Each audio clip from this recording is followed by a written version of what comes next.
Cranford, by Elizabeth Cleghorn Gaskell. Chapter 1. Our Society.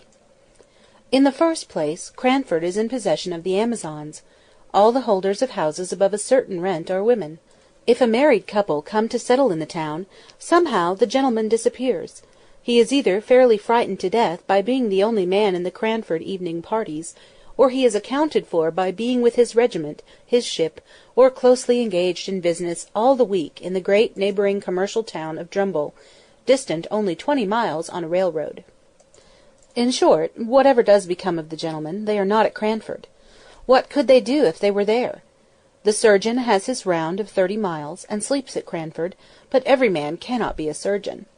For keeping the trim gardens full of choice flowers without a weed to speck them, for frightening away little boys who look wistfully at the said flowers through the railings, for rushing out at the geese that occasionally venture into the gardens if the gates are left open, for deciding all questions of literature and politics without troubling themselves with unnecessary reasons or arguments, for obtaining clear and correct knowledge of everybody's affairs in the parish, for keeping their neat maid-servants in admirable order, for kindness, somewhat dictatorial, to the poor, and real tender good offices to each other whenever they are in distress, the ladies of Cranford are quite sufficient.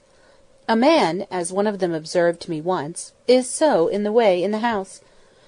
Although the ladies of Cranford know all each other's proceedings, they are exceedingly indifferent to each other's opinions. Indeed, as each has her own individuality, not to say eccentricity, pretty strongly developed, nothing is so easy as verbal retaliation, but somehow good-will reigns among them to a considerable degree.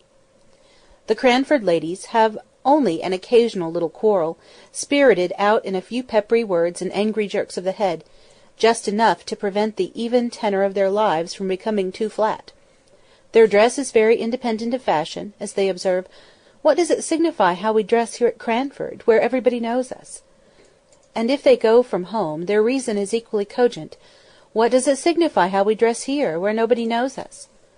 The materials of their clothes are, in general, good and plain, and most of them are nearly as scrupulous as Miss Tyler, of cleanly memory, but I will answer for it, the last gigot, the last tight and scanty petticoat in wear in England, was seen in Cranford, and seen without a smile. I can testify to a magnificent family red silk umbrella, under which a gentle little spinster, left alone of many brothers and sisters, used to patter to church on rainy days. Have you any red silk umbrellas in London? We had a tradition of the first that had ever been seen in Cranford, and the little boys mobbed it, and called it a stick in petticoats. It might have been the very red silk one I have described, held by a strong father over a troop of little ones. The poor little lady, the survivor of all, could scarcely carry it. Then there were rules and regulations for visiting and calls, and they were announced to any young people who might be staying in the town, with all the solemnity with which the old Manx laws were read twice a year on the Tinwald Mount. Our friends have sent to inquire how you are after your journey to-night, my dear. 15 miles in a gentleman's carriage. They will give you some rest to-morrow, but the next day I have no doubt they will call. So be at liberty after 12. From 12 to 3 are our calling hours. Then, after they had called, it is the 3rd day. I dare say your mamma has told you, my dear, never to let more than 3 days elapse between receiving a call and returning it, and also that you are never to stay longer than 1/4 of an hour. But am I to look at my watch? How am I to find out when 1/4 of an hour is past? You must keep thinking about the time, my dear, and not to allow yourself to forget it in conversation. As everybody had this rule in their minds, whether they received or paid a call, of course no absorbing subject was ever spoken about.